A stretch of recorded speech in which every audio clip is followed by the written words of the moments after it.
He says, friend, I did nothing wrong to you. I did nothing wrong to you. Did not you agree with me for a penny? He goes, did you not agree? And of course, they had no argument because they did agree. They are judging what they should get based on what he gave to the other people. So then he says, take what is yours. In other words, take what we agreed to and go your way. But I will give unto this last even as I gave unto you. And then he gives a reason why.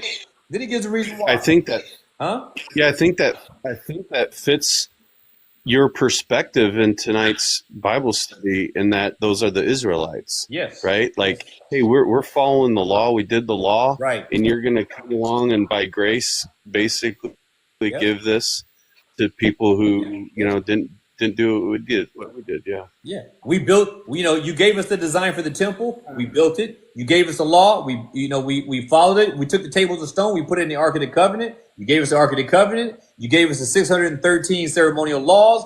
We went through all of that. We gave, we built the temple, all this kind of stuff. It almost kind of reminds me of the New Age Israelites today that think that they're the only chosen ones and no one else can be saved but them. Well, you know what the problem. This is the problem that they have with Lord Jesus Christ himself. And I'll tell you the reason why. Because answering what you just said is what Jesus gave in John 3:16 when he said, God so loved the world that he gave his only begotten son. Mm-hmm. He was telling the Jews, you got it wrong in thinking that it was be you. So Christ was saying, you need to understand that God so loved the entire world that he gave his only begotten son. In other words, he would die on that cross to save not just Jews of national Israel, but people of every tongue, kindred, and ethnic group, and from all over the world. And that is what the Jews at that time did not want to hear. Yep, exactly.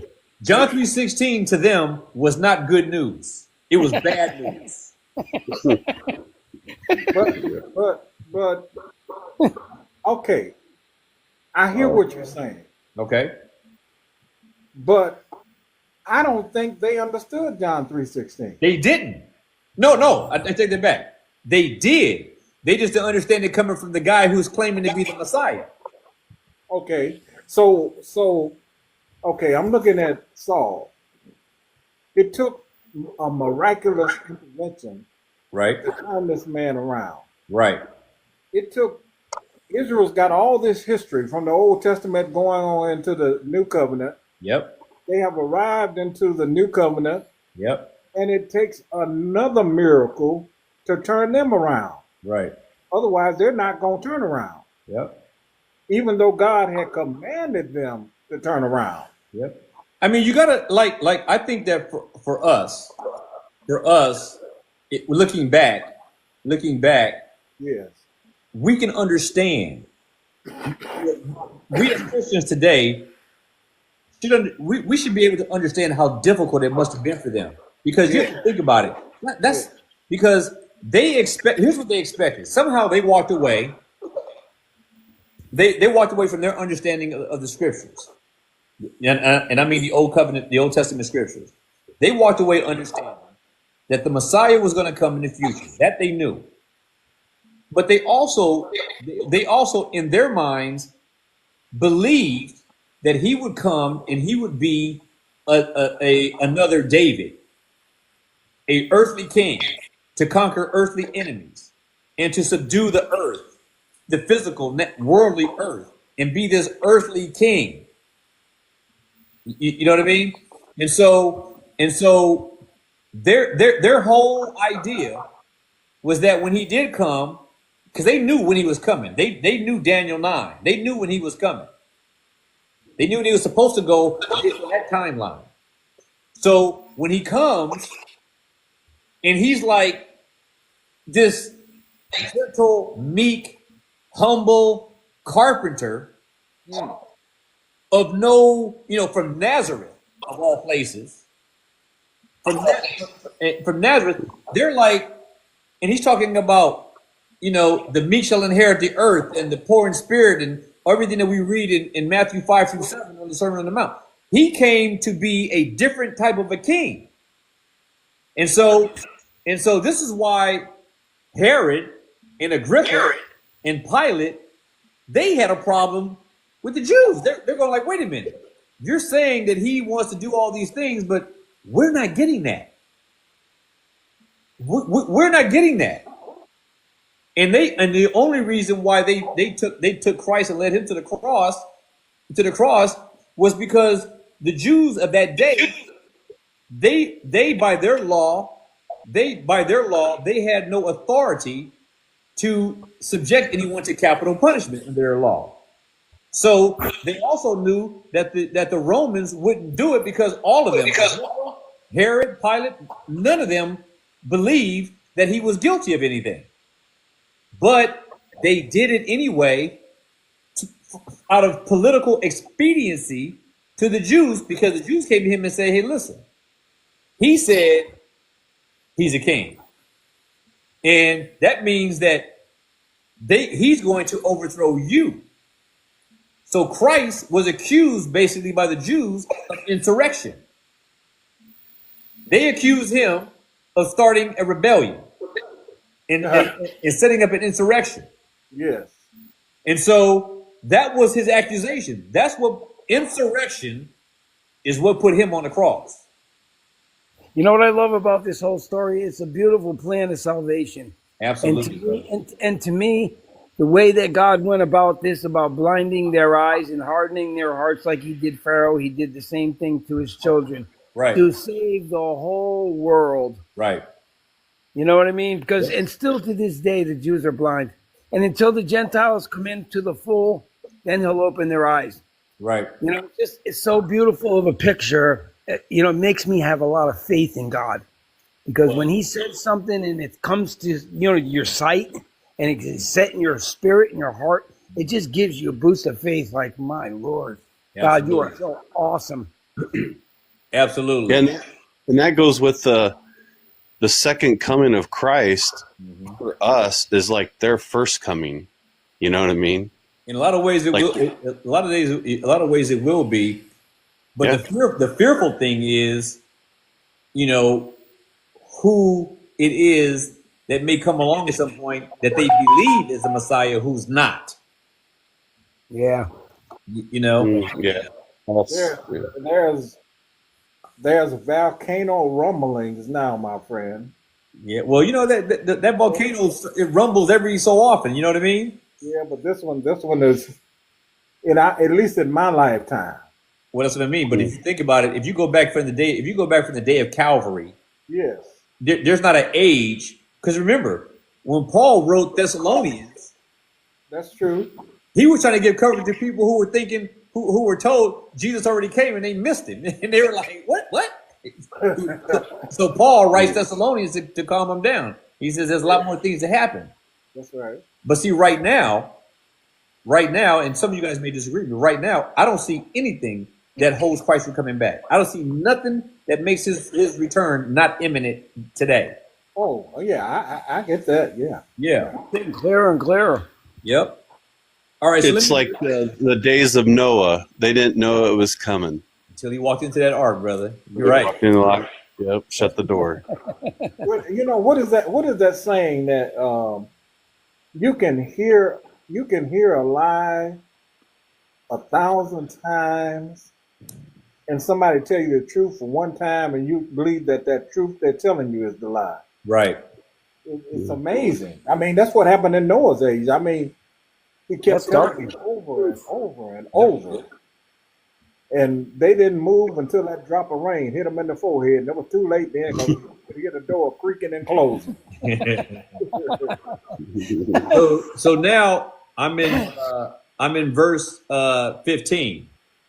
Now after he tells the first group, take what is yours and go your way. And he says, and here's the thing is, he says, take what is yours and go your way. And he says, I will give unto the last, even as unto thee. So the cool thing here is that he gave them what he promised them anyway. You know, I think so. I think that what we're dealing with here is this. Do you remember what Christ said? What he said about those who are forgiven much and those who are forgiven little? Does anybody remember what I'm talking about? I Yes. do. What did Jesus say? Anybody? The one who was forgiven much is the one who was felt most. I don't know how to say it. He said that those Thankful. he said those who are forgiven much will love much. Yes. Yes. Those who are forgiven little will love little. Hmm. But love directed at God, the reward is the same. You get him. So I believe, and I won't fight somebody who says something different, but I believe that we see this gradation in this parable. You know, so you see that the first group, they agreed to a penny. You see the last group who worked only 1 hour and received the same penny, and they both got the same reward. But the appreciation and the thankfulness and the gratitude is varying in degree. And I think this is sort of like what Todd was talking about. There are degrees of appreciation and love in terms of those whom God pardons. You know, and some people can't understand, because I mean, how many times have you gone through a hardship and asked yourself, why is God doing this to me? And then why does that other person always seem to just get the best of everything? You know, and this is what's happening here. It's like these guys were the first group. They're not looking at the householder at first. They're looking at what he gave to the other group. And then going back to him and going like, it's not fair for you to do that. It's not fair for you to give them what you gave me. I've been with you all along, like the prodigal son somebody brought up earlier. I was just going there. Yeah. And not only that, I go even further than that. It reminds me of Romans 11th chapter, where the warning to the Gentiles being grafted in. Right. All right, you arrive, but don't get the big head. That's right. Humility is a big part of this whole thing, and I think that's also worked in and woven into this whole parable. But see, this is where it gets good. It's getting really good now. And he says in verse 15, notice what he says. He says, is it that after they complain and go away, after he gave everybody the money, then he says to the group that complained and murmured, he says, is it not lawful for me to do what I will with my own? And then he says, is your eye evil because I am good? Now, listen what he says. Is it not lawful for me to do what I will with my own? And as I started, when I opened up this whole message, the message was this: Christianity today, modern 21st century Christianity today, doesn't understand that God can do whatever he wants with us. Whatever he wants. We don't understand that. We believe that we're supposed to come to God and determine what is fair and then give him the authority to give us what we believe he should give us. And it's like you have so many Christians that believe that God is supposed to be America. You know, we look at the justice system. God says, I will do whatsoever it is I please with my creation. If I want to make you a vessel of honor, I will do so. If I want to make you a vessel of dishonor, I will do so. If I want to have compassion on you, I will do so. If I choose not to show you mercy or compassion, it is my prerogative. God is under no obligation to man in any aspect. No obligation. The only obligation that God has ever made himself obligated to do is to keep his promises to those who believe in him. That's it. You know what that reminds me of? My greatest blessings came to me from the worst things I've ever done. Amen. You know what I'm saying? My mistakes were my greatest progress. Yep. Man, let me tell you something. I can tell you that what you just said applies to my life that I'm going through right now. Some of the things I'm going through right now, business wise and whatnot, I'm going through the same thing. But see, trusting in him, we have to come trusting him like those two middle groups. Remember, he just said, you want to come work for me? I will take you in and you can work in my vineyard and I will give you what is right. We can't come to God making demands on what he's going to pay us. And one thing that I'll say is this, is that when I used to work in my previous business, which was in the software industry, making video games for the movie studios. Now, people would come in and they would apply for a job. So I can understand this a little bit. They would apply for a job with me, and they knew it's a good job and they, something they wanted to do. But here's what I would always do, because I know what's on most people's mind when they come into an interview. Number one, what do you think the number one concern that most people have when they come in for a job interview? How much I'm going to get paid? That's exactly it. Exactly it. That's the whole time that people are in that office. They're going through my whole spiel, asking them the questions and all this kind of stuff. All they want to get to is, how much do I get paid? And you know what I used to do?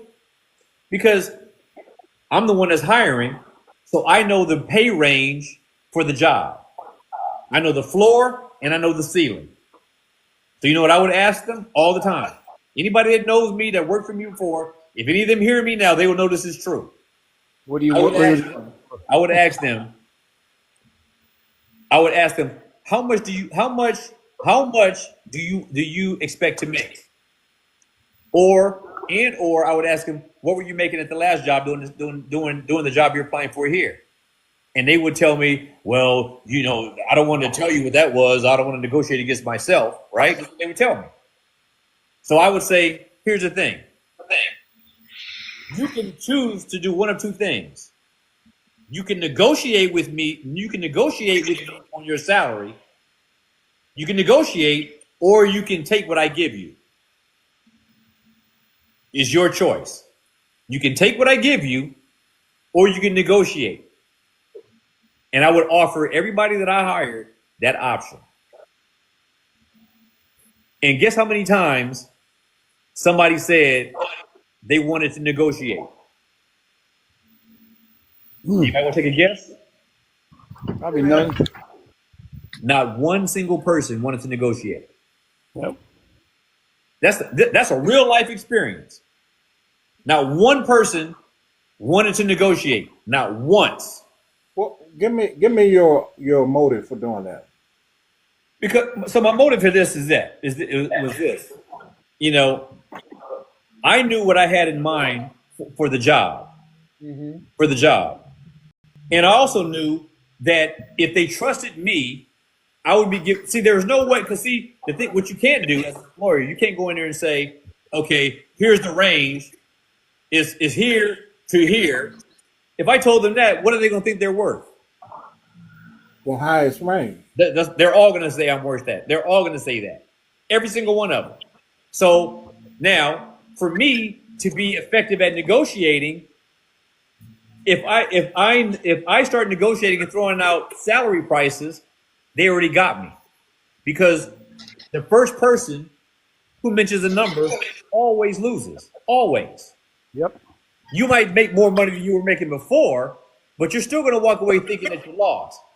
Well, but as an employer, I had to figure out how do I effectively negotiate on my side if I want to win? And that is giving them the choice to negotiate with me or to take what I give them. Because if they negotiate, if I offer that out, they're automatically going to assume that if I make that negotiation, they're going to automatically assume by me giving them that option, that they're going to lose if they negotiate. So they are having to trust me to believe that I'm going to give them better than what they were expecting. Yep. And that's what it came down to. Yep. And I'll tell you, In 30 years, not one single person, not one, chose to negotiate. I believe it. Not one. You know? So in this situation here, when it comes to this parable, you know, I like that group. It's good for us to be in that group, in that middle, especially, who just trust that they're going to receive what is right.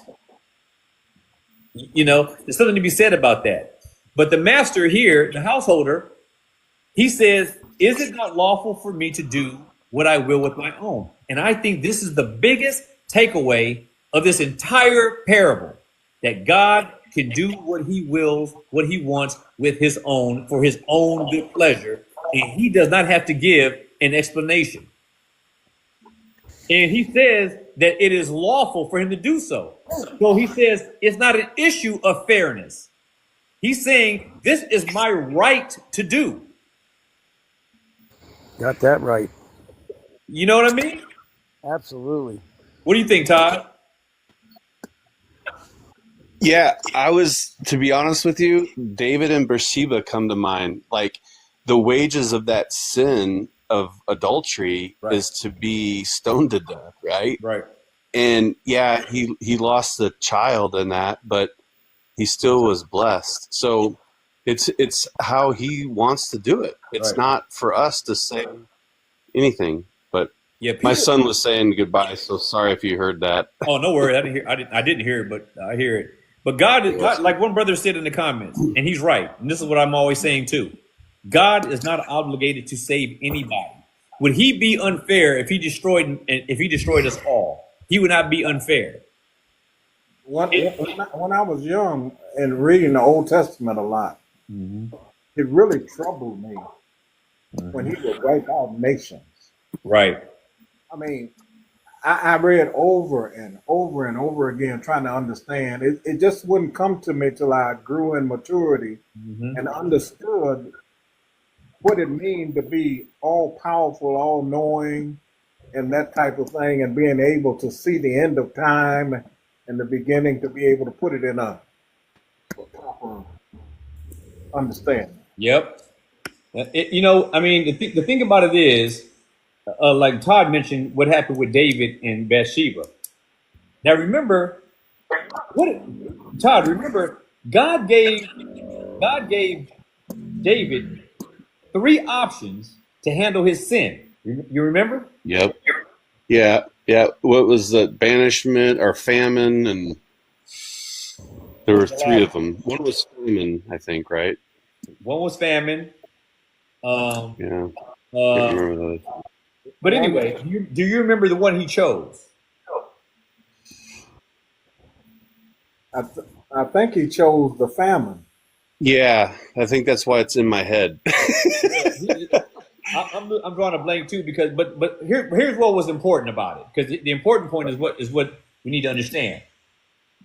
Of the 3 choices that David had, he made the choice that left him in God's hands. Mm-hmm. The choice that he rejected. Remember, he had one of the choices was to lose a war, to go into a battle and lose. Right. Yep. He didn't want that. David said, I want to be in your hands. And God ended up taking his child. You know what I mean? Mm-hmm. I got a question about that, brother. What's that? Could you give me the understanding of how that first verse is stated?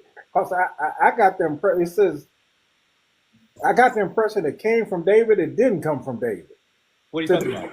To do the census thing that got him. That's a whole different subject. Okay, isn't that what got him in that trouble though? No, I'm talking about when Bathsheba, when he sinned, when he had her husband killed. Oh, okay. Yeah, I'm talking about that. And I was confusing those 2. Sorry about that. I was confusing those 2 as well. Yeah, no. When he put her husband, first of all, cheated with her. Then he put her husband on the front line. You know what I mean? And then you know, because remember, Nathan came to him and said because he was careful, remember?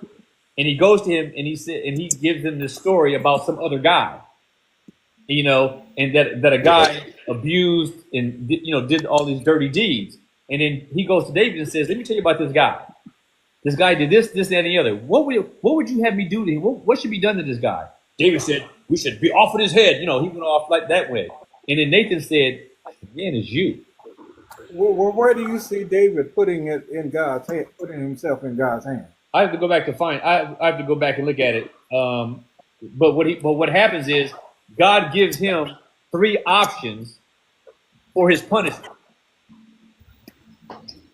and he rejected the punishments that I don't think he gives them 3 options in that one, does he? I think we're getting the stories mixed up. That's why I was. Yeah, I think.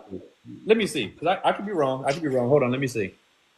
Because David deserved unaliving, and the reason why that was set aside is because of the promise he had made to Abraham. Hold on, let me see. Let me look and see, because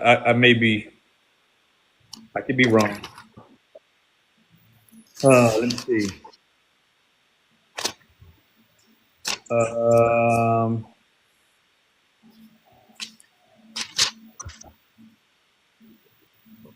Hold on. You guys got me digging right now. Yeah, I hear you. Hold on 1 second. Let me find it, because I gotta look at a different version.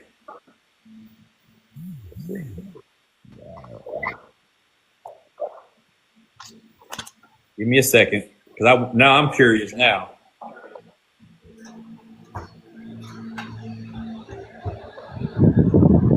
All right, so in 2 Samuel chapter 12,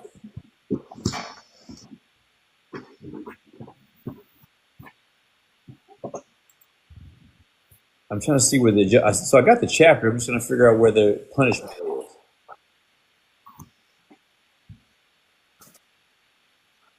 All right, so here we are in 2 Samuel chapter 12. And Nathan tells David, "Wherefore have you despised the commandment of the Lord to do evil in his sight? You have killed Uriah the Hittite with the sword, and has taken his wife to be your wife, and you slain him with the sword of the children of Ammon." Then he says, "Now therefore the sword shall never depart from your house, because you have despised me and have taken the wife of Uriah the Hittite.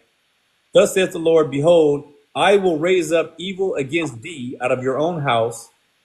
I will take up your wives before your eyes and give them to your neighbor, and he shall lie with thy wife." I got bad eyes, so let me see. "For this you did secretly, but I will do this thing before all Israel. David said unto Nathan, I have sinned against the Lord. Now Nathan said, he has put away your sin." So maybe you guys are right. Maybe I got their David's punishments off the wrong scenario.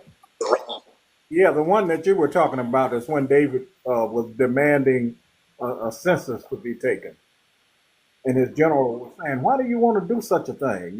Yeah. You're right. I think you're right. My apologies. No worries. In 2 Samuel 12, 13 said that, then David said to Nathan, "I have sinned against the Lord." Yeah. And then Nathan replied, "The Lord has taken away your sin. You're not going to die." Right. But okay.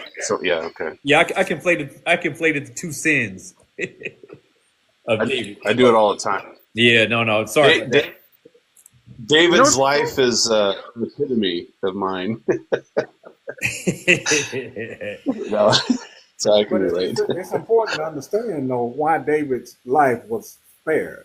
Yeah, David, but it's crazy, because this is something like what Esco was saying about how Esco, how you said something earlier about how so much good comes out of when you go through so many bad things sometimes. And David was, we all know the man after God's own heart. But you look at the things he did, and you go like, wow. But it just goes to show you how God sees things differently than man does. Very different. I'll give you a little example, okay? Yep. I spent 17 years in prison. Mhm. Okay, Yep. that was with the Lord. Yep. But before that time, I was considered to be the person that was no good, and all the people that were like superior in the neighborhood and everything else, Mhm. they kept pointing their finger at me. He's no good. He's no good. He's no good. He's no good. Mhm. But see, God turned that whole thing around. Now every one of them persons that were accusing me are dead today, Right.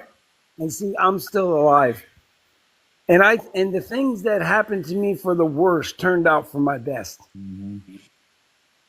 It's just amazing how God takes us the things that we think are are such a hardship to us, Right. turn out to be the greatest blessings. It's I amazing. didn't see it when I was in there, and I said, Lord, I don't know why this happened to me, but it all worked out for my good. Isn't that the way it always works? Yeah, it's amazing how God works. I'm just amazed at the way He does things. That's Joseph. why judging, like I used to have a real hard time because somebody was black, somebody was white, somebody was Puerto Rican, somebody was the way they looked. I just didn't like them. Well, you better You know, love me, buddy boy. Yeah, I had a hard time with that, man. But now I know don't judge a book by its cover. You You know know what? what I mean? Esco, look, you my brother now. There's no way out of it. No, that's absolutely. Yeah. I love you, man. I love you. I watch you all the time. Every time I see you on here, I stop. I say, that's a dynamite brother right there. Oh man, I appreciate that, brother. Well, Oh, I love I'm you, so man. glad. You're the best, man. You got a personality that is so beautiful. Your spirit is so beautiful. It Oh just man, attaches right to me. I see God working right through you, bro. man, look, I tell you, I appreciate those kind words and the encouragement, and believe me when I tell you, I am really grateful to hear that kind of thing every now and then because it's encouraging and it makes you think that there are people who really care, not just about me, but about the Word of God, the truth, and whatever. And man, I love the fellowship of God's people, man. I really The do. way you put things are so beautifully said. It pierces me every time I hear you talk. Oh man, stop it, man. You're gonna make my head get all big now. Stop I'm that. serious. I'm serious. You're a dynamite brother, man. Well, you Brother, know, you welcome on my live anytime you want. I actually find myself looking for you every evening. Oh man, man. Look. You guys need to stop right now because I tell you right now, I love it, and I love you guys. I love the fellowship of the Word of God because it's something. There's something when Christians get together, even in a setting like this. You know when it's legitimate. You know when it's real. Yes. And you don't have to be in each other. I don't have to be in your presence in order to know we are in each other's presence. You know what I mean? I call this God's play because He's playing inside of all of us. He's Yes. loving Himself. Yep. You know, But I you can know tell it's a real genuine conversation when you feel what you're feeling right now. Right. You feel the love.